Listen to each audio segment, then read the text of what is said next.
Olá! O experimento de hoje é sobre o processo de produção de pão. Você já observou que quando fazemos a massa de pão, ela cresce? Mas por que será que isso acontece?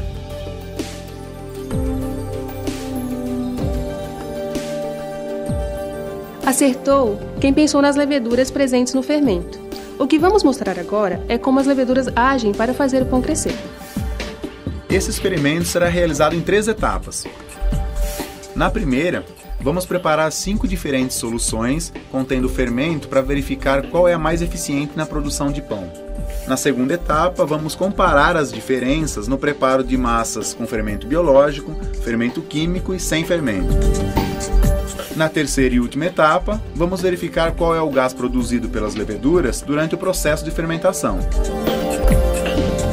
Anote aí os materiais necessários para a primeira etapa de nosso experimento. 3 tabletes com 15 gramas cada de fermento biológico, 200 ml de água morna, 50 ml de água fervida, 25 ml de leite morno, 5 frascos Erlenmeyer de 125 ml, 5 colheres de sopa de açúcar, adoçante em pó ou em gotas, 5 balões de borracha e 2 colheres de sopa de óleo. Com o material em mãos, vamos realizar passo a passo o nosso experimento. Separe os 5 Erlenmeyers e numere-os de 1 a 5.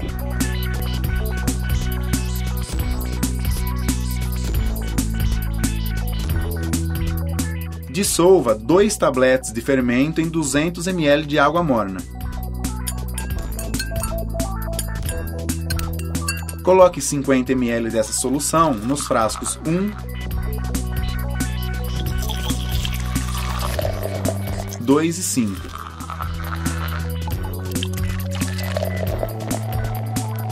Acrescente uma colher de sopa de açúcar no frasco 1. No frasco 2, adicione 10 gotas de adoçante. E no frasco 5, coloque apenas 2 colheres de óleo. Dissolva 1/4 do tablete de fermento em 25 ml de leite morno.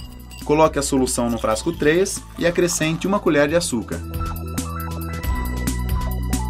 Dissolva meio tablete de fermento em 50 ml de água fervida bem quente. Coloque a solução no frasco 4 e acrescente 1 colher de sopa de açúcar.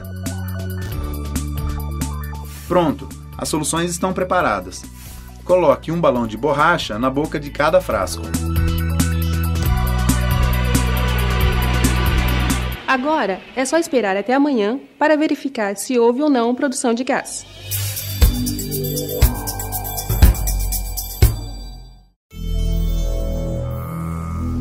Você já deve ter reparado que, em geral, usamos fermento biológico na massa de pão. Mas o que acontece se preparamos uma massa com fermento químico? Será que ela também cresce? Vamos testar. Para isso, você vai precisar de alguns materiais. Anote aí. 300 gramas de farinha de trigo, 180 ml de água morna entre 40 e 45 graus Celsius, 9 gramas de fermento biológico, 9 gramas de fermento químico, 3 gramas de açúcar equivalente a 3 colheres de café, 3 potes iguais transparentes com capacidade mínima de 500 ml e etiquetas para identificação, filme de PVC transparente e bandeja para misturar os ingredientes. Agora que você já conhece os materiais, vamos pôr a mão na massa. Primeiro, você vai preparar a massa com fermento químico. Em uma bandeja, coloque 1 colher de café de açúcar, 1 colher de café de fermento químico, 13 colheres de sopa de farinha de trigo e 1/4 de copo de água. Agora, misture todos os ingredientes e amasse com as mãos por cerca de 5 minutos. Coloque a massa no primeiro pote e identifique fermento químico. Agora vamos ao preparo da massa sem fermento. Na bandeja, coloque apenas o açúcar, a farinha de trigo e a água, nas mesmas quantidades da massa anterior. Amasse com as mãos por 5 minutos.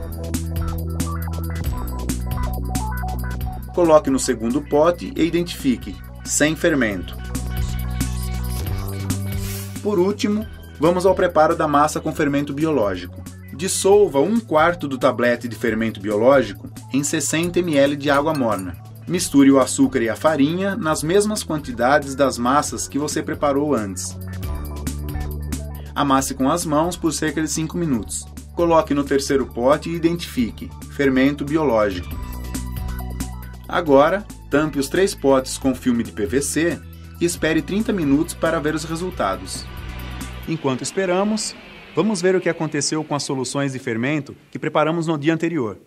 Como será que estão os balões que colocamos em cada frasco? Será que houve alguma alteração de ontem para hoje? Note que quase todos os balões ficaram cheios de gás, menos o do frasco 2. Mas que gás é esse? Por que ele se formou? E por que será que no frasco 2 não houve formação de gás? O frasco 2 era o único que continha apenas adoçante ao invés de açúcar. Será que a ausência do gás está relacionada a isso? Pense em algumas respostas para essas perguntas. Agora aperte levemente as bexigas. Você vai perceber que as bexigas dos frascos 1 e 3 estão um pouco mais cheias do que as demais. Mas por que será que houve essa diferença? De todas as soluções, qual seria a mais indicada para fazer uma massa de pão crescer? Pense em algumas hipóteses para explicar esses resultados. Depois de 30 minutos, vamos ver o que aconteceu com as massas que preparamos hoje. Será que elas cresceram? Note que a única massa que cresceu foi aquela que contém fermento biológico. As demais permaneceram com o mesmo volume que estavam antes. Por que será que isso aconteceu? Pense em possíveis soluções para essa pergunta. Nas atividades anteriores, observamos que o fermento biológico produz um gás que faz a massa crescer. Mas que gás é esse? Você já ouviu falar que o gás liberado pelas leveduras é o gás carbônico. Mas como testar se isso está mesmo correto? Hora de anotar os materiais necessários para mais uma etapa de nosso experimento.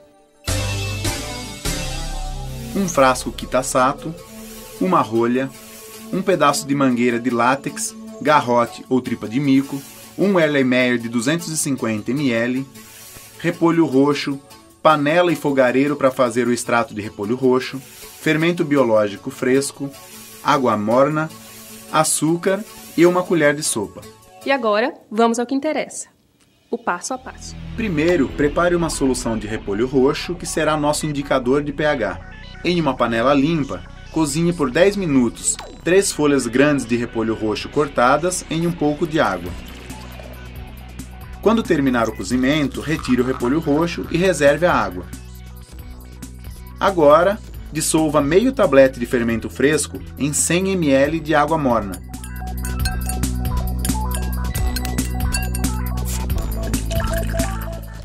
Acrescente 4 colheres de sopa de açúcar e coloque a solução no frasco Kitasato.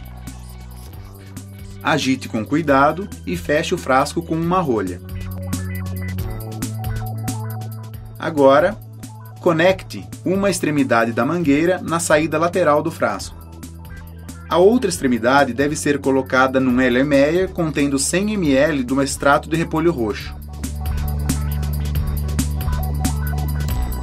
Observe que após alguns minutos, a solução de repolho começa a borbulhar. Ela está recebendo um gás liberado pela fermentação das leveduras no frasco Kitasato. Note que, após algum tempo, o extrato de repolho roxo muda de cor.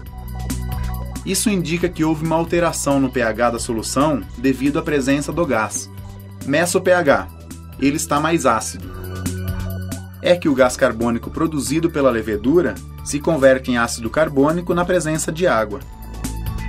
Assim, de uma forma indireta, sabemos que o gás liberado é mesmo o gás carbônico. Chegamos ao fim de mais um experimento. Espero que tenham aprendido um pouco mais sobre a ação das leveduras no processo de fermentação do pão. Até o próximo programa.